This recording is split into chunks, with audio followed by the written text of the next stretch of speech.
So Bhaktivinoda Thakur is a very special Acharya in our line. So he has been recognized as Seventh Goswami. And Bhaktivinoda Thakur is also an eternal associate of Krishna because he is a Manjari. All of you know that Radha Krishna, they are having eternal pastime in Goloka Vrindavan, and Manjaris are the assistant to the Sakhis. And the Acharyas in our line are mostly Manjaris. And Manjaris have access to any pastimes of Radha and Krishna. Because they are small girls, so they can enter anywhere. Even if Sakhis are not allowed in certain pastimes of Radha and Krishna, but Manjaris can easily enter there. So they have very special position in the spiritual world. And they come into this world. Actually, they are sent by Krishna only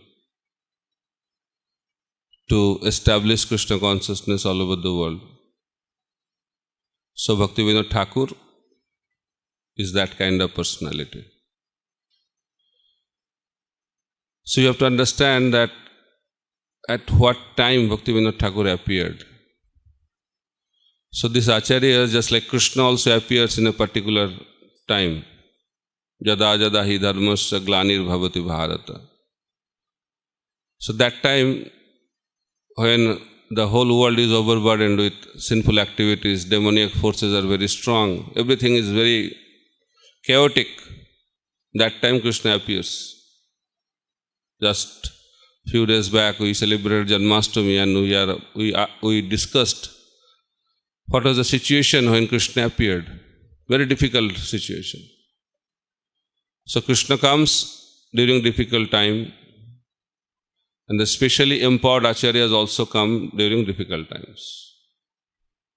So Bhaktivinoda Thakur also appeared when our line of Gaudiya Vaishnavism was almost lost. Our Sampradaya has been taken over by 13 Upasampradayas. That was the situation. And all of you know that Krishna came as Chaitanya Mahaprabhu to establish Sankirtan Dharma. Anarpita charing chirat karunayavatiruna kalau samarpaitum unnatujjala rasang sabhakti shriyam haripurata sundara duti kadamba sandipita sada hidaya kandare spuratu vasachinandana.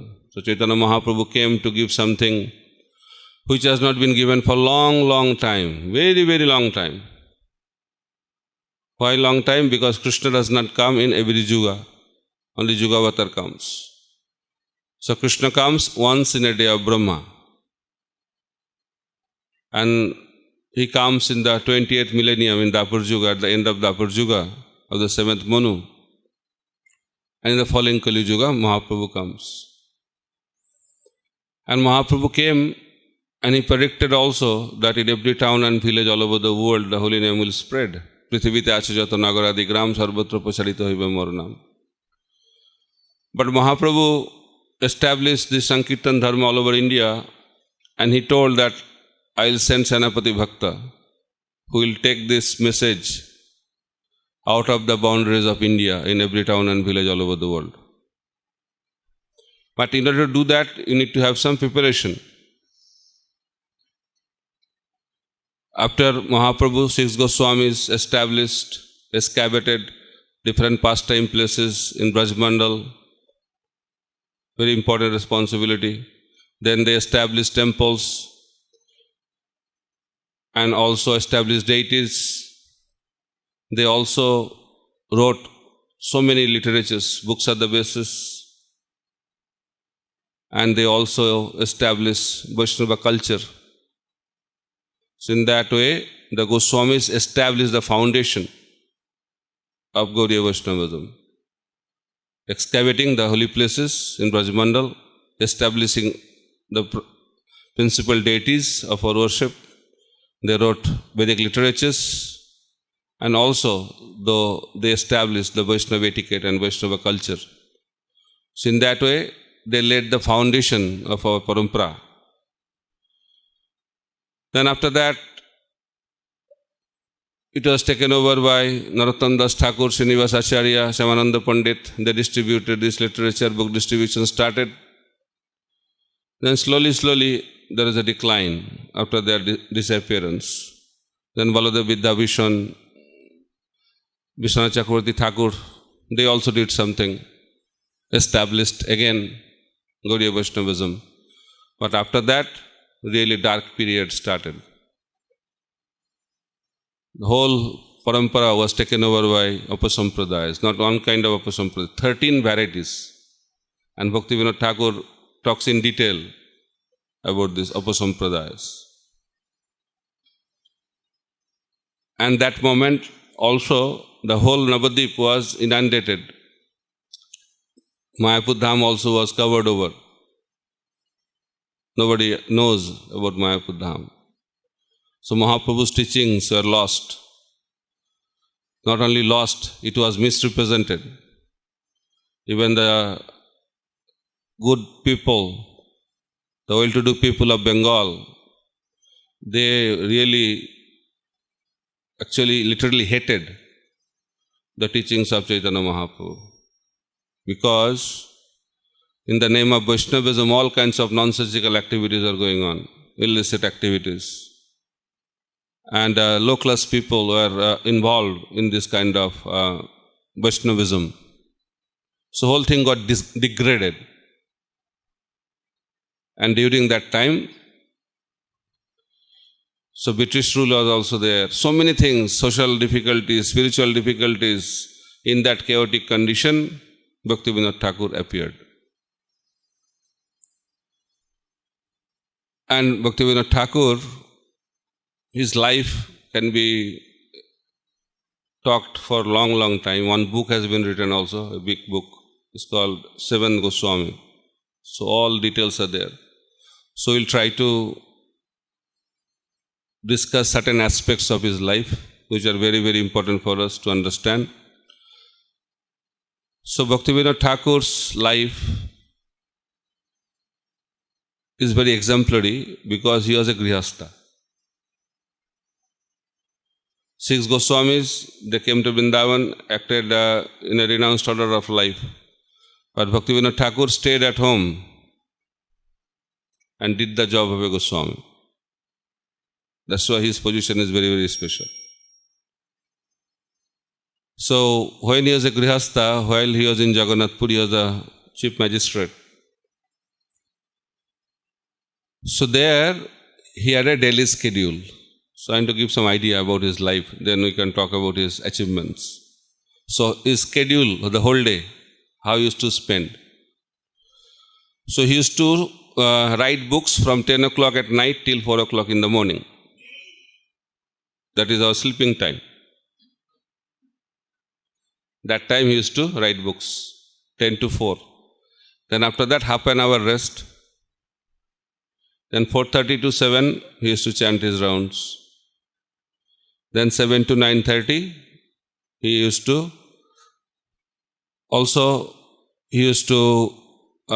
get his letters, answer his letters, like that, and also used to read Sadhya. Then 9:30 he used to take bath and he used to take some prasad. 2 chapatis, little milk and fruits. That's it. Then he used to go to his office in his court, and he was very expert. Other judges, they used to take years to give the judgment. Bhaktivinoda Thakur in few hours used to give the judgment.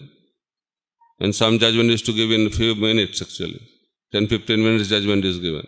So brilliant. So British government gave him such high position to him because of his caliber. He was very expert, very reliable, intelligent, extremely intelligent. Then he used to come back, then he used to do some other work, then he used to go back again to his office, 2 o'clock, and he used to there to 5 o'clock. Then he used to come. Then again he used to translate up to 7 o'clock. Then 7 to 7:30, 8. Then he used to take prasad again. The prasad is same. 2 chapatis, little milk and fruits. And he used to sleep around 7:30 to 8. 2 hours sleep at night. So I was giving a lecture about Bhaktivinoda Thakur to a youth group. And I was telling that Bhaktivinoda Thakur used to get up at 10 o'clock. They are so happy, jubilant. Wow, it's 10 o'clock. Then I said, not 10 o'clock in the morning, 10 o'clock at night. So that is the life he used to have. By that we can understand his level. And he only had 13 children. 13. Nowadays, Grihasthas complain, Prabhu, we are very busy. We have to take care of one child. So, Bhaktivinoda Thakur used to have 13 children. And he had all these services. It's inspiration. We cannot copy him, but his life is exemplary for the Grihasthas. Nowadays, very impractical maybe. But he did it. So, ashram or duties cannot be excuse to render devotional service. That should be helping us to render devotional service, right? Bhaktivinoda Thakur did that wonderfully. So, Bhaktivinoda Thakur's contribution to our movement is he did the anartha nibriti of our parampara. That is the role of an acharya. Acharya comes to take out the anarthas of the sampradaya. Sampradaya anartha nibriti is done by the acharyas. And sadhaka like us, we do our own anartha nibriti. That is the difference between a sadhaka and an acharya. So Bhaktivinoda Thakur is the example.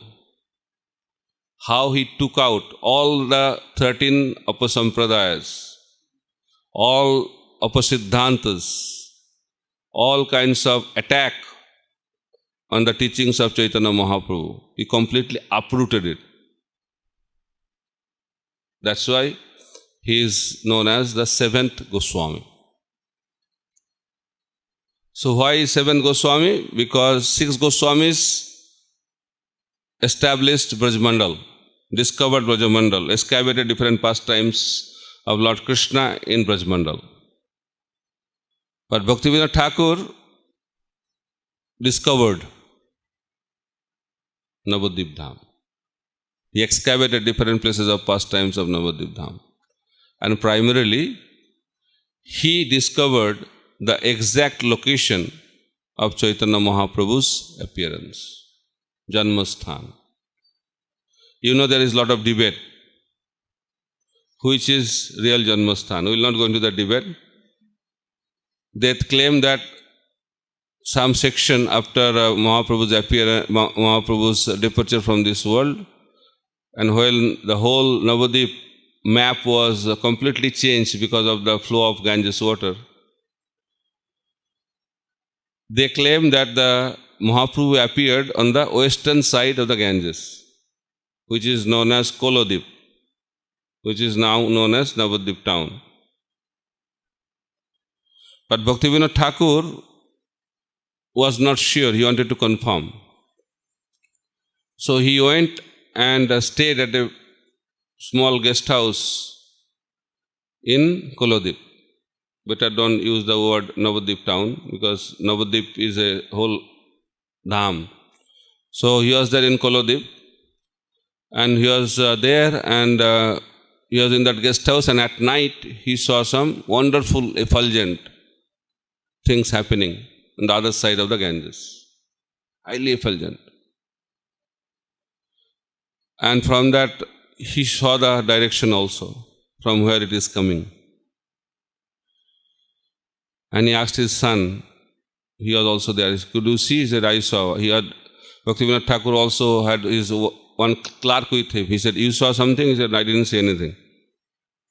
So it means that Dham cannot be visible to everyone.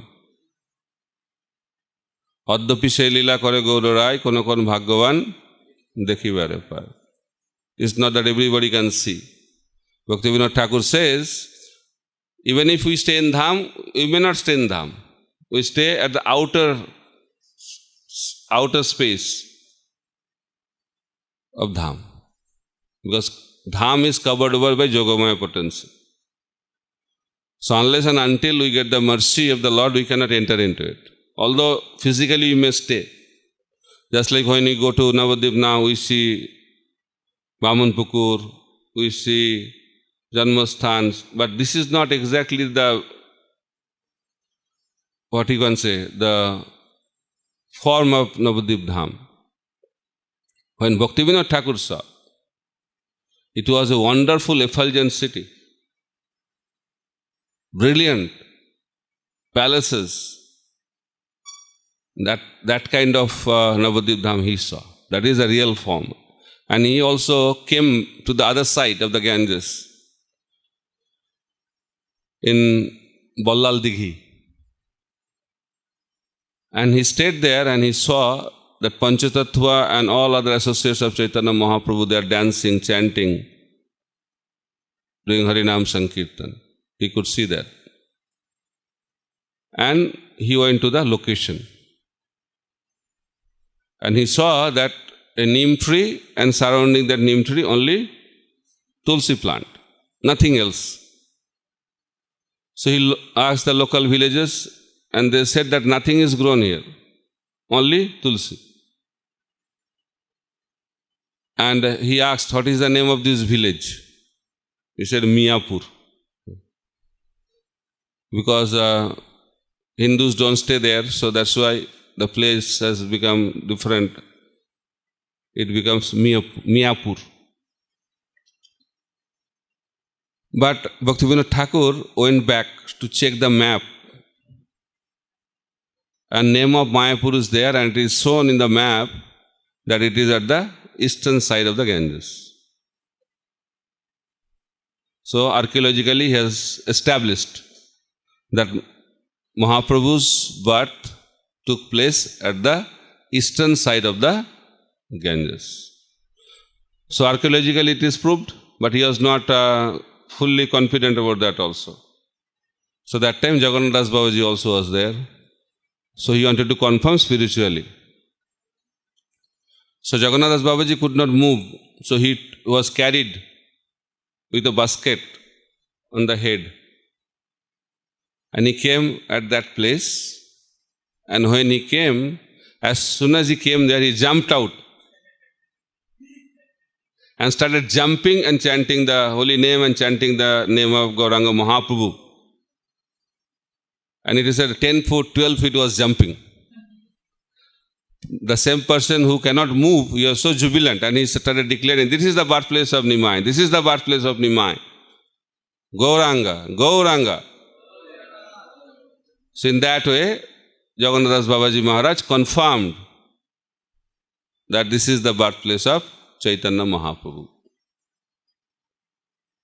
So this is one of the greatest contribution of Bhaktivinoda Thakur. He could relocate, he could establish, he could recognize the real birthplace of Sri Chaitanya Mahaprabhu. Then go back to his other contribution or significant contribution for this Gaudiya Vaishnava line. So Bhaktivinoda Thakur, he saw that we have to really know the teachings of Chaitanya Mahaprabhu. And that time, even a copy of Chaitanya Charitamrita was not available. We should feel so fortunate So many Chaitanya Charitamrita now, in so many languages. But that time, not a single copy was available for Bhaktivinoda Thakur. If you want to establish Chaitanya Mahaprabhu's teaching, then you have to know what is the teachings of Chaitanya Mahaprabhu.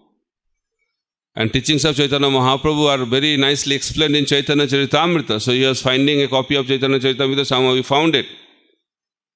And then he started his literary work.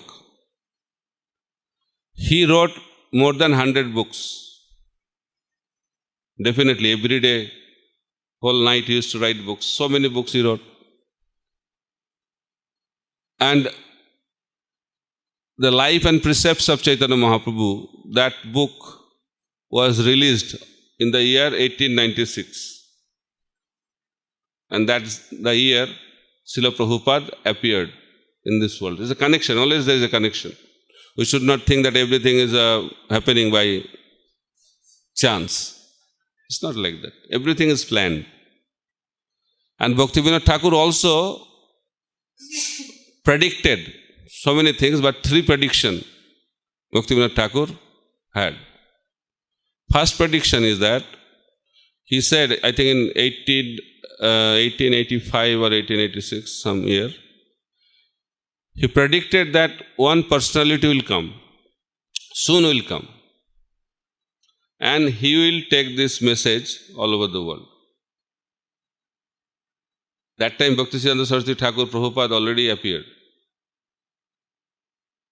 He predicted after that. Actually, Bhaktivinoda Thakur also wanted a help, that please give me some help to preach Krishna consciousness. I am alone. And on that plea, he prayed to Lord Jagannath, and Bhaktisiddhanta Saraswati Thakur appeared. And he gave his name, Bimala Prasad. But after that, he was also praying, and he also predicted that one personality will come very soon, and he will take this message all over the world. So we can see the connection.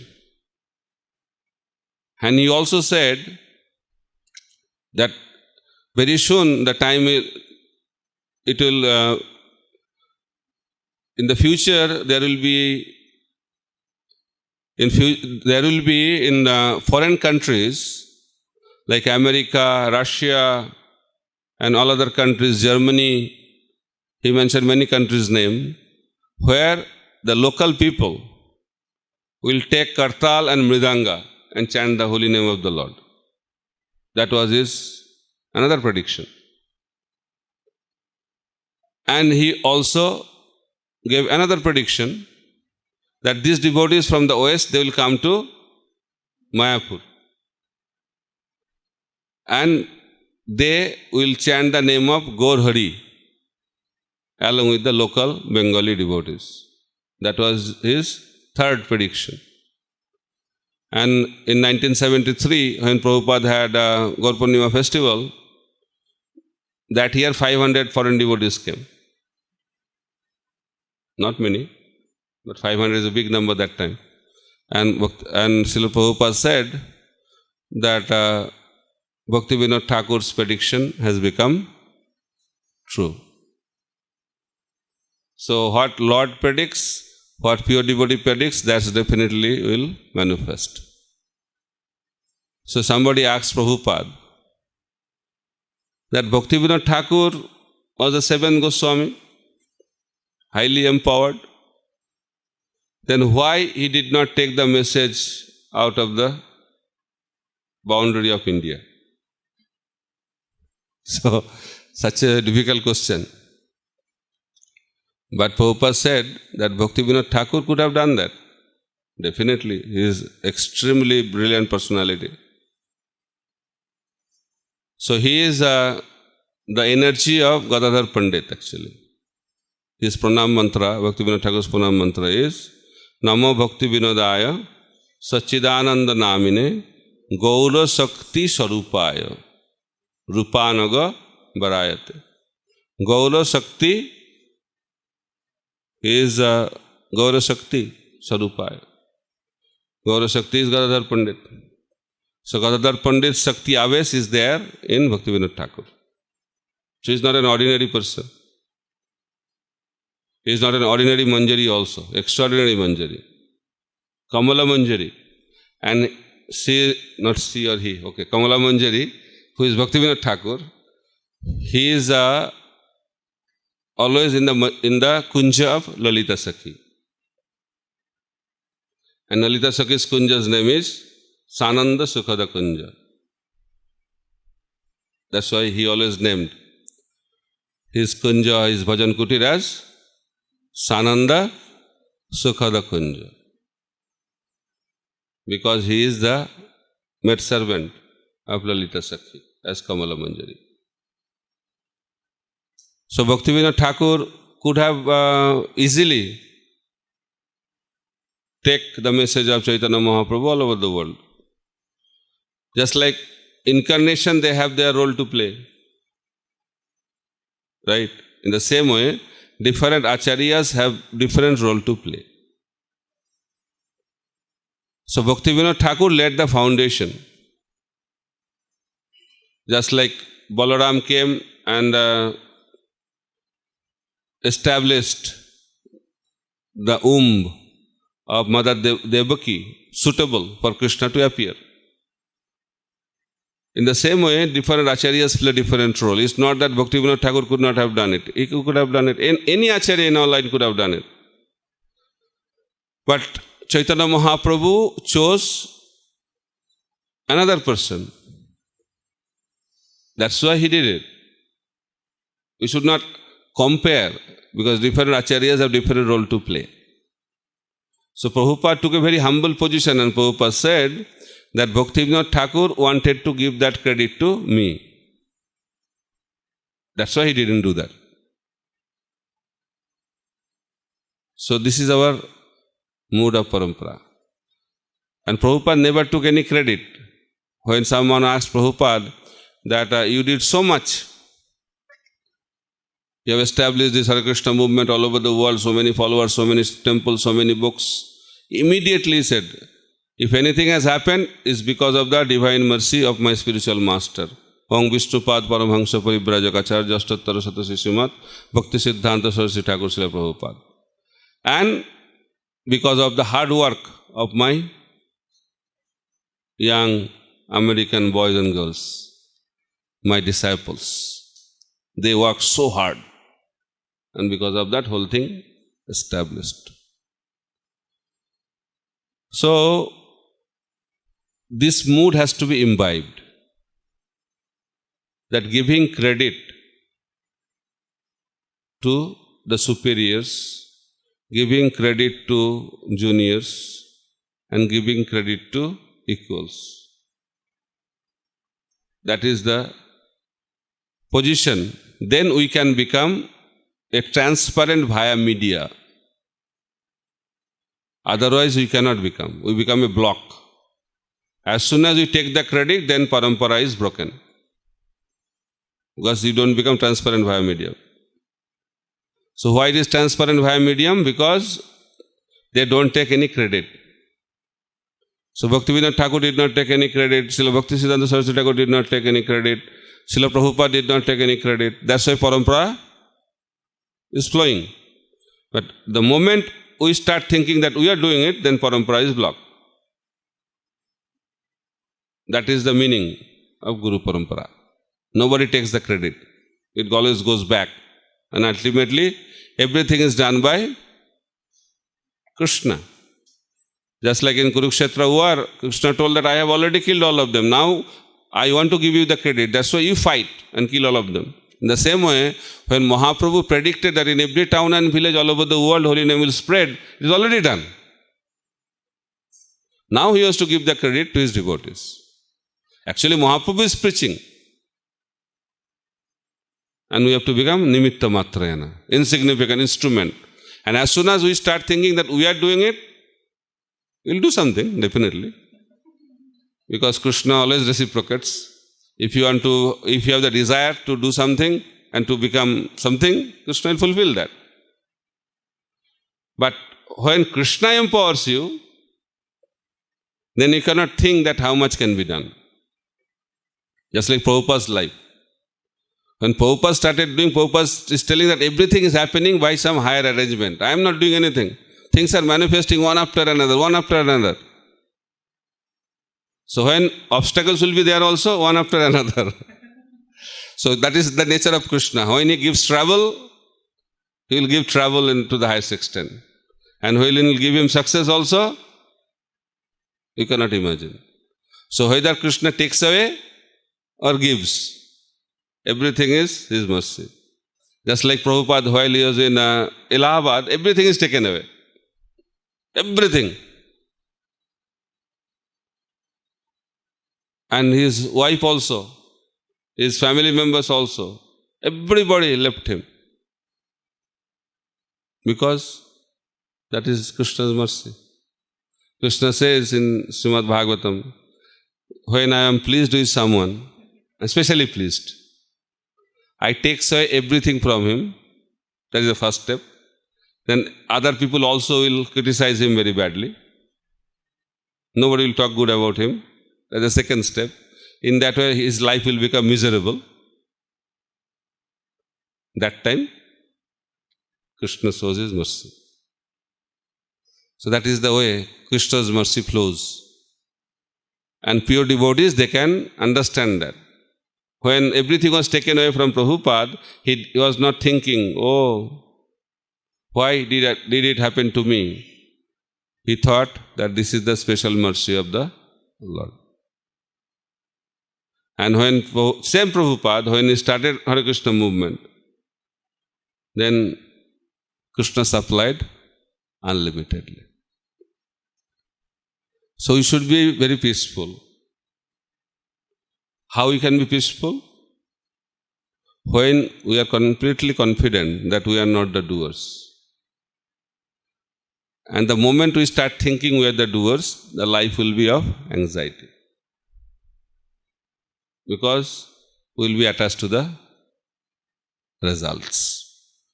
So coming back to the life of Bhaktivinoda Thakur, that Bhaktivinoda Thakur established the birthplace of Chaitanya Mahaprabhu.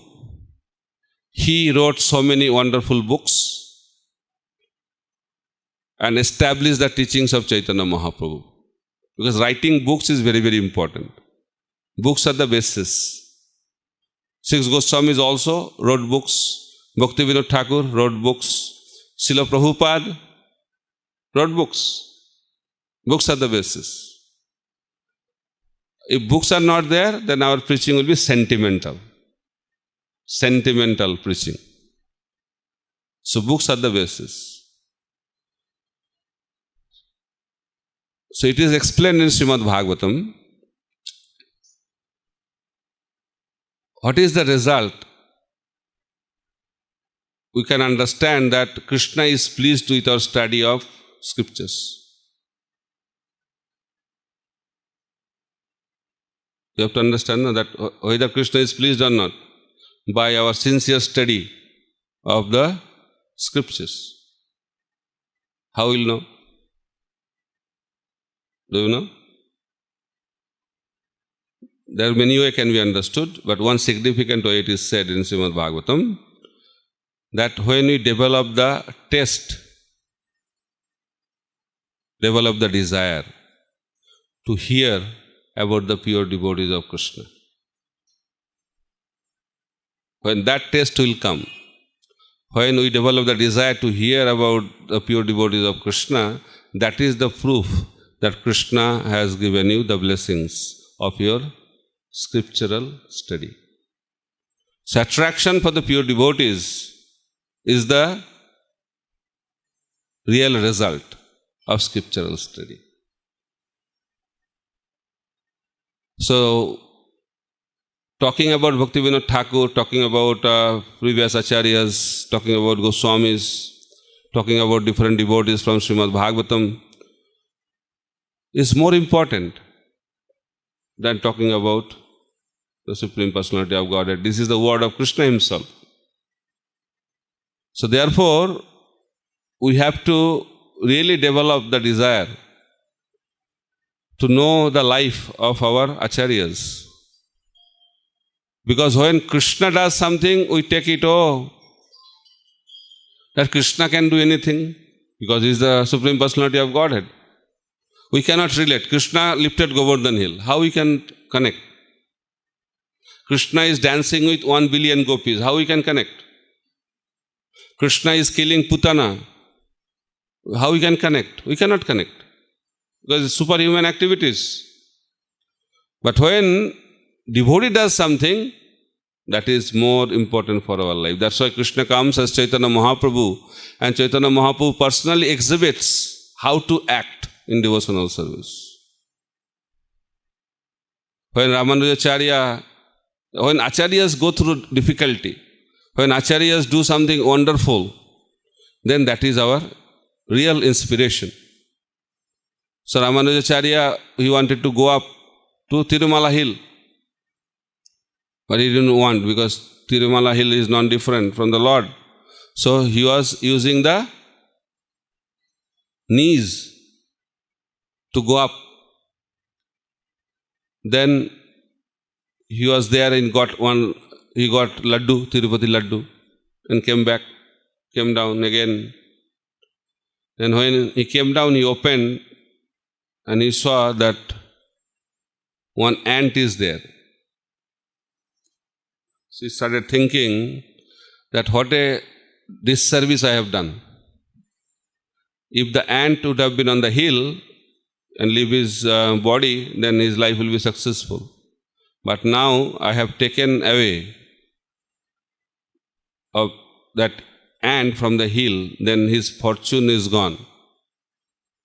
So after doing this, after going up and coming down, the whole knee was bleeding, Ramanujacharya's.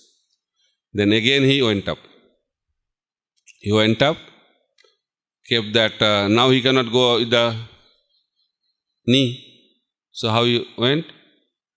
He used his arms and went up to Tirumala Hill, kept that ant on the hill and came down. So this is the mood of the Acharyas. Their life is dedicated for the welfare of others. How to make others Krishna conscious. That is the mood. Paro dukhe dukhi. Prabhupada also used to cry when he used to see the suffering.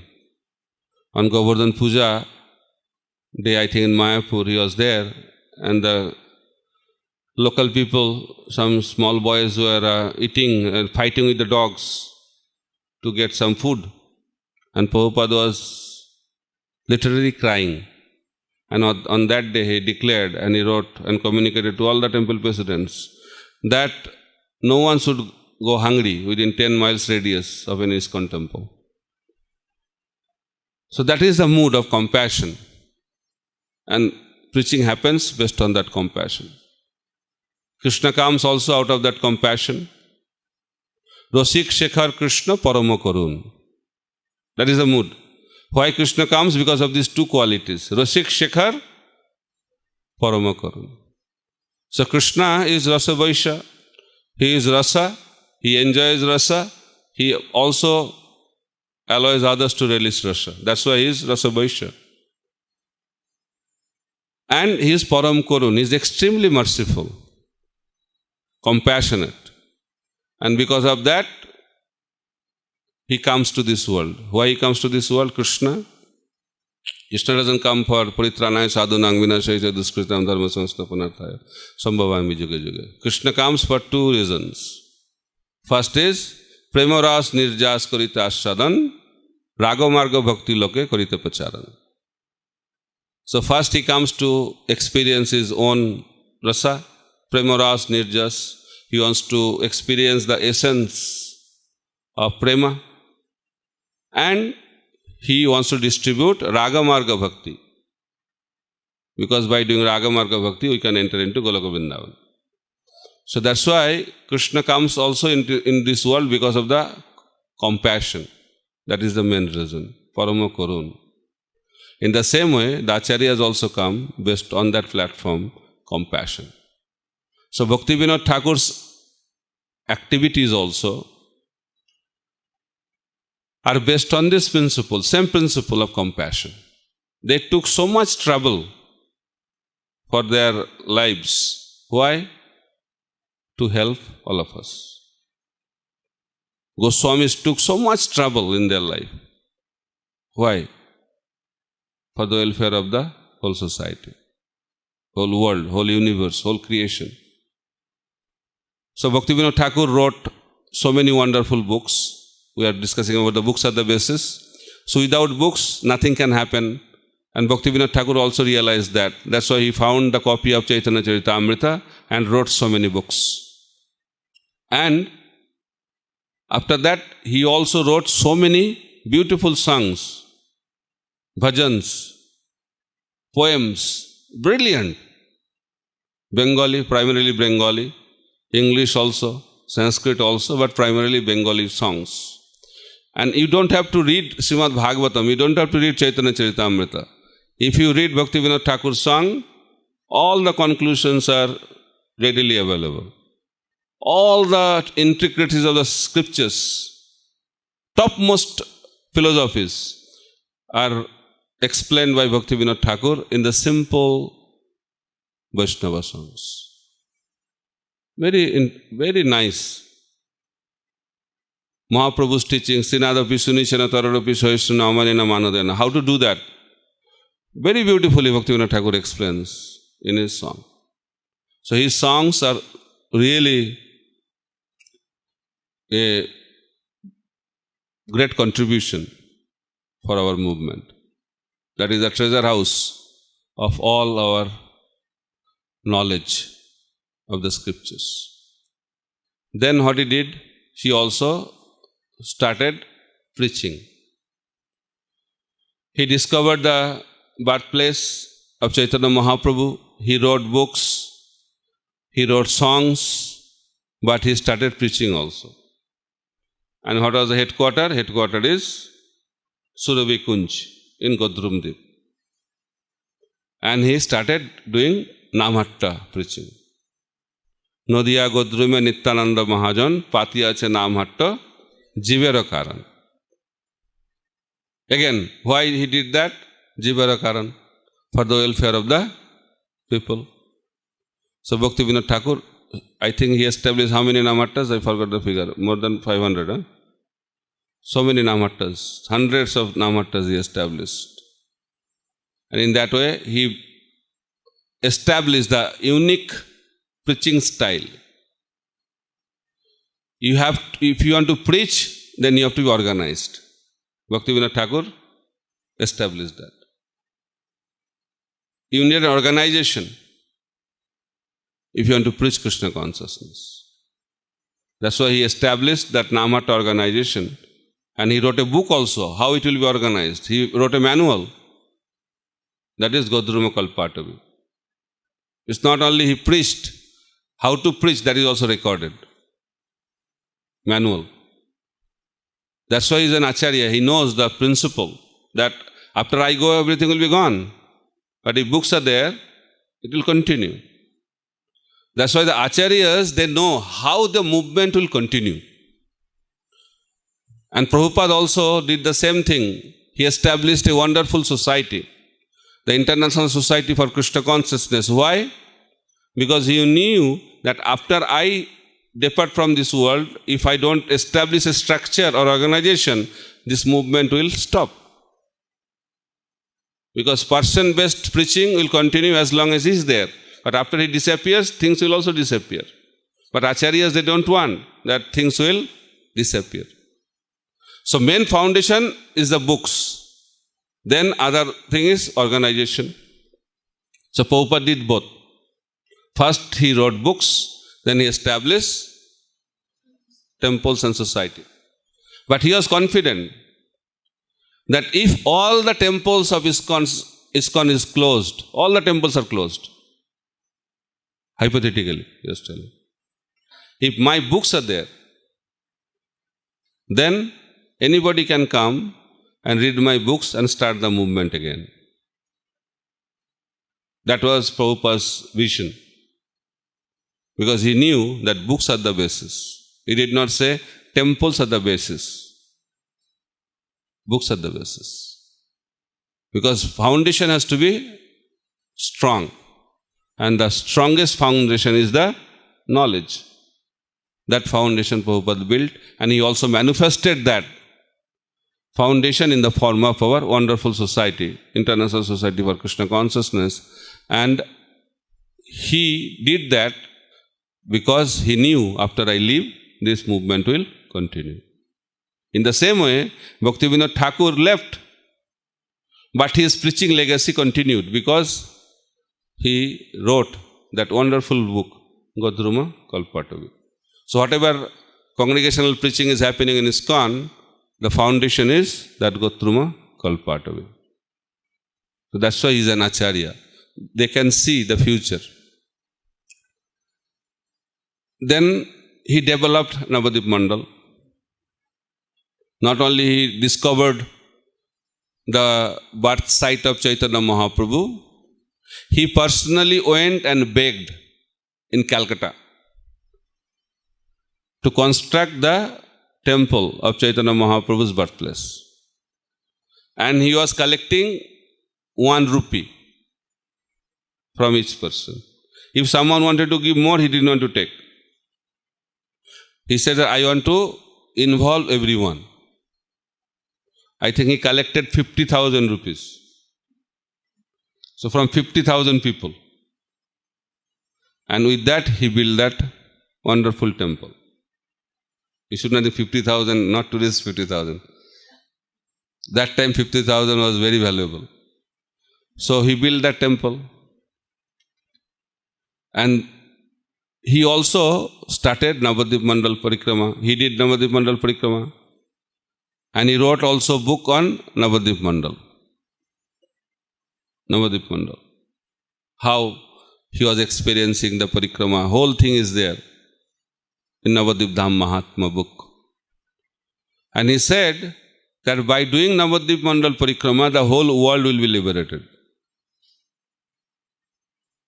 That was his prediction.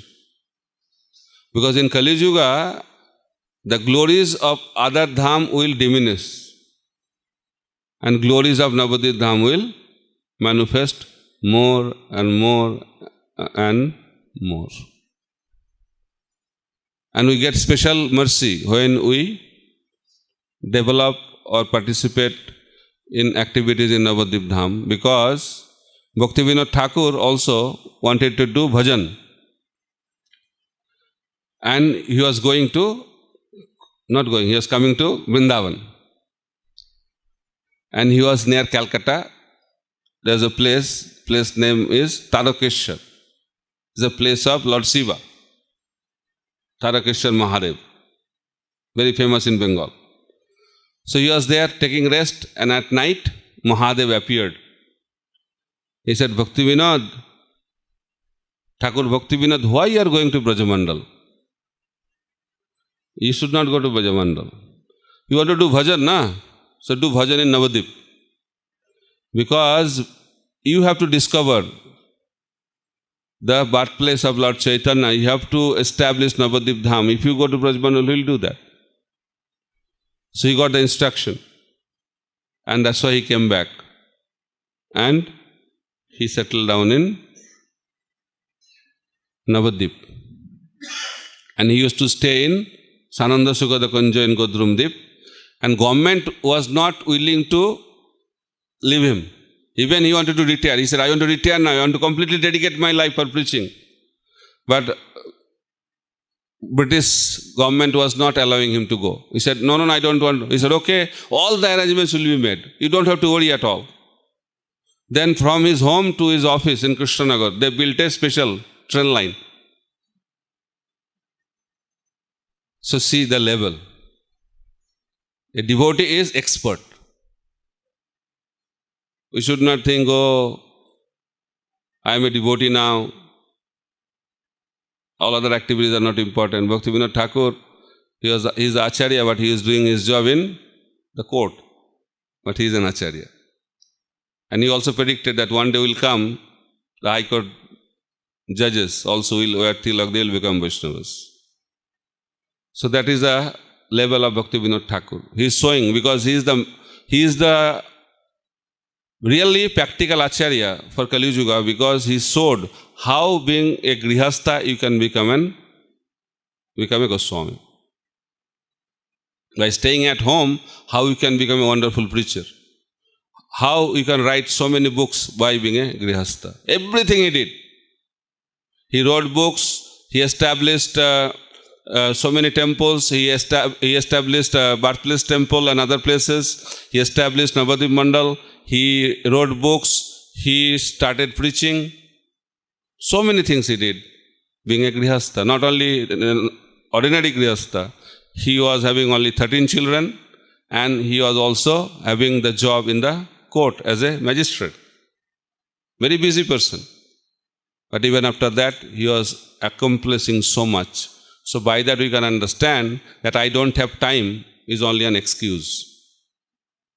So Bhaktivinoda Thakur had all the time and completely dedicated his life for the message of Chaitanya Mahaprabhu.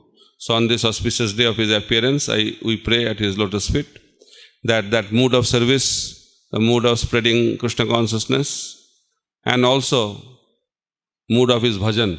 He did bhajan. Last 6 years of his life, he was completely absorbed in bhajan because he took Babaji base from Gaur-Kishore Das Babaji Maharaj. And he also did bhajan in Bhakti Kuti, the place of ISKCON Puri now. And there he was doing bhajan, and he said, I am chanting the holy name, and by my chanting the whole world will become Krishna conscious. That is the potency of bhajan. Why they are doing bhajan? Not for himself. They are doing bhajan to purify the whole world. Even the Mahabhagavata's bhajan is also preaching. Because mood, why I am doing? That is most important. What I am doing is not so important. Even Bhaktivinoda Thakur is writing books. Why? Not to become a scholar and popular. That is the feature nowadays. No? I am to become popular. I am to become a scholar. I am to become this. They didn't want to become anything. Whatever activity they did, just for the welfare of the whole society. Out of compassion for the suffering conditioned souls of this world. So that is the lesson we should learn. Whatever activity we are doing, why we are doing it? It is not the content, but the intent is more important. So intention counts. Intention attracts the attention of Krishna, not the activity. Why I am doing it? So Acharya's activities are only for the pleasure of the Supreme Personality of Godhead. Acharya's activities only for the welfare of the humanity at large, for all the living entities of this world. This is the act of compassion. So that mood we should pray for, that it comes into our life also. So on this auspicious day of Bhaktivinoda Thakur's appearance, we can pray at his lotus feet that the mood he had. So if a certain percentage, very insignificant percent, a iota of that percent of his compassion comes into our heart, in our life, then our life will become successful. With that note, I will conclude my discussion today. Hare Krishna, Krishna Krishna, Hare Hare, Hare Ram, Ram Ram, Hare Hare. Srila Bhaktivinoda Thakur ki, Samaveta Gaura Bhaktavinda ki, Jagat Guru Srila Prabhupada ki, Nitai Gaur Premanande, Hari Hari Bol.